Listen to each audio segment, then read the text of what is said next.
Okay, so today we are going to do the Feb March 2018 paper. That's within chemistry. Okay.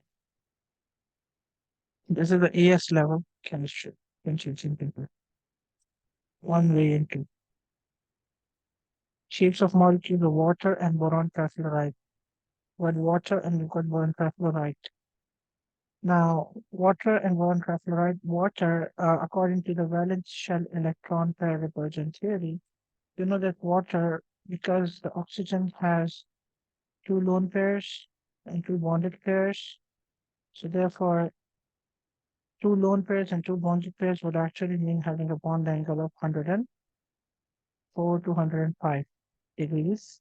All right, and this is a non-linear shape. You guys can see that. So it's either C or D. Boron trifluoride. Boron is a group 3 element, so it can only have a maximum of 3 bonds.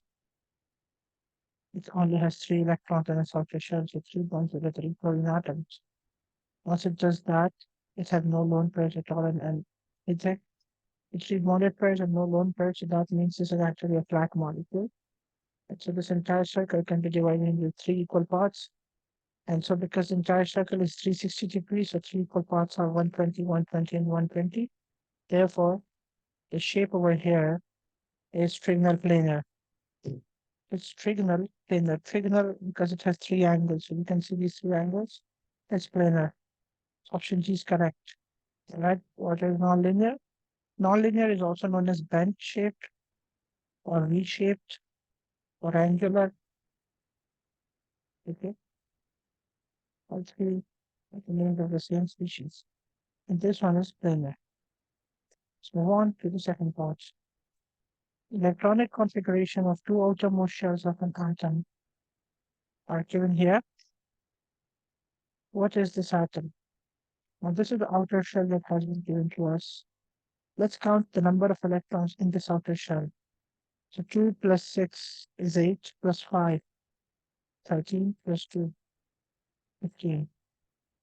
Now, the element that has 15 electrons present in the third shell, right? So, because it has the 3D field as well, it has to be a transition element, right? Who cannot be uh, phosphorus, because that's a non-metal.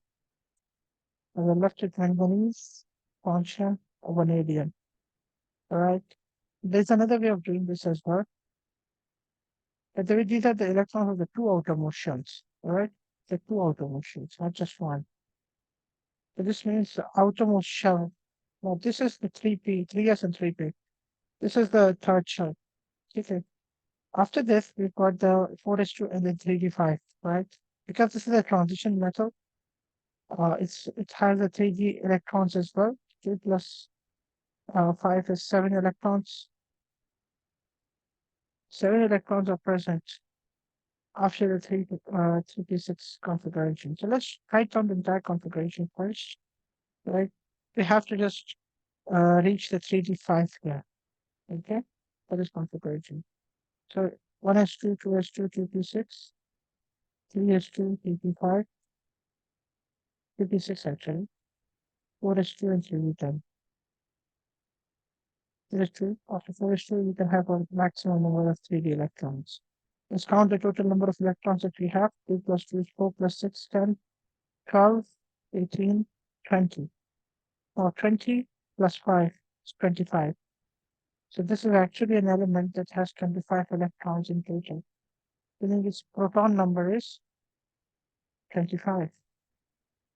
Which of these is 25? Seems to be vanadium. Let's compare this with the periodic table first. You guys can see 25 is the proton number of manganese here.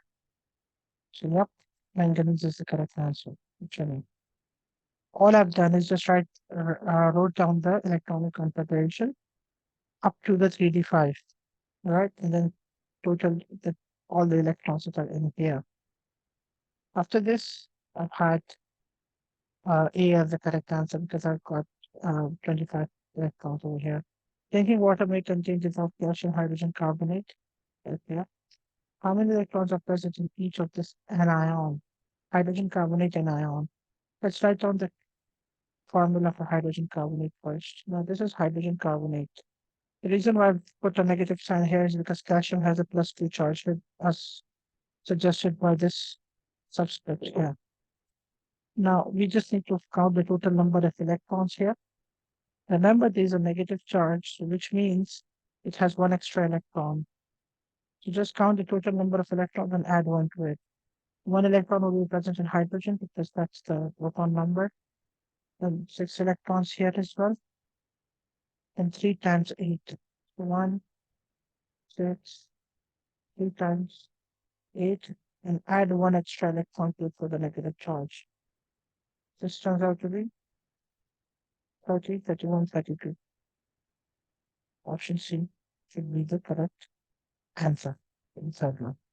In the fourth one, which molecule contains a nitrogen atom with sp hybridized orbitals? Now, in order to find out the hybridization, all you need to do is just locate the total number of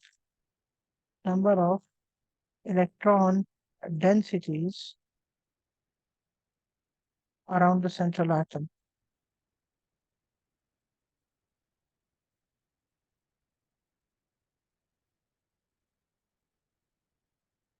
Now, remember one thing, electron densities may include lone pairs of electrons, bonded pairs of electrons as well. Bonded may be single, double, or triple, but all three of them are considered as particular electron densities. A single bond is one electron density. Okay. A double bond is also one electron density. Okay, remember that. And a triple bond is also considered a separate electron density with only one, not three, not two. Okay. And a lone pair, on the other hand, is considered one electron density as well. Now let's look at it. Now, hybridization of different orbitals. We have three different types of hybridization in our syllabus. We've got the sp, sp2, and sp3 hybridization in our syllabus. Sp hybridization is present in those compounds where the central atom has only two electron densities around itself, two electron densities. Okay. It depends upon the number of orbitals that are present in hybridization. So we have two orbitals in here, right? The one s and one p orbital. Therefore, two electron densities are present around the central atom in here. sp2 would mean having one s orbital and two p orbitals, which actually would mean three electron densities around the central atom. So any molecule that has three electron densities around the central atom will be considered sp2 in hybridization. And then finally, sp3, any molecule having four electron densities, because there are three p orbitals and one s orbital, so making it a total of four orbitals.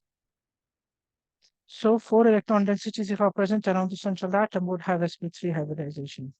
Now let's look at the hybridization over here of the nitrogen atom in each of these. Nitrogen is assumed to be the central atom. sp would mean only two. If you look at this one, option C, option B, option A, option D, let's just look at the C1, the cyanide, hydrogen cyanide H, C triple bonded with an N, right? Nitrogen has its own lone pair as well. So nitrogen has a triple bond and a lone pair around it, which means only two electron densities. And two electron densities would actually mean having an hybridization of sp. Okay, so sp is the hybridization here. So option C is correct.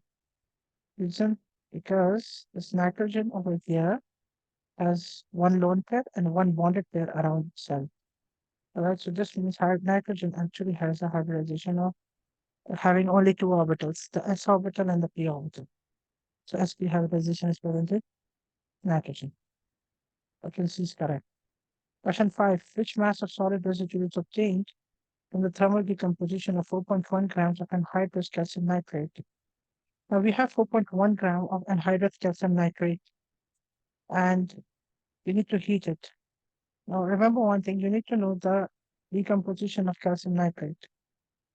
Now calcium nitrate, thermal decomposition would break it down Now you need to know this is a group 2 nitrate. You need to know what are the products from the syllabus. You get calcium oxide, nitrogen dioxide, and oxygen. 2 moles of nitrogen dioxide, half mole of oxygen. All right. Now let's do the molar calculations here. 4.1 grams. This is 4.1 grams.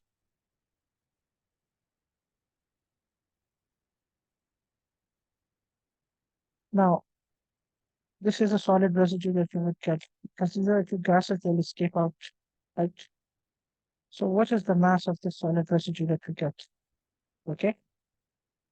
So which mass of this solid residue is obtained from the thermal decomposition of this much calcium nitrate? Now let's first calculate the moles of calcium nitrate here.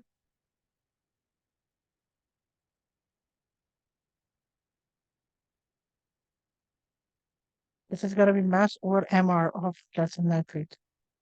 So MR of calcium nitrate is 40.1 plus 2 times. Nitrogen has a mass of 14 plus 3 times. Oxygen has a mass of 16.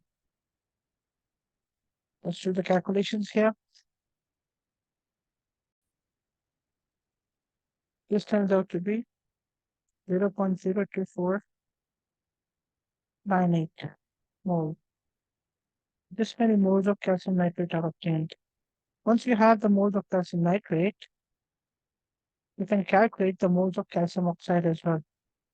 Now you know that the molar ratio is 1:1, right? The moles of calcium nitrate would equal the moles of calcium oxide as well.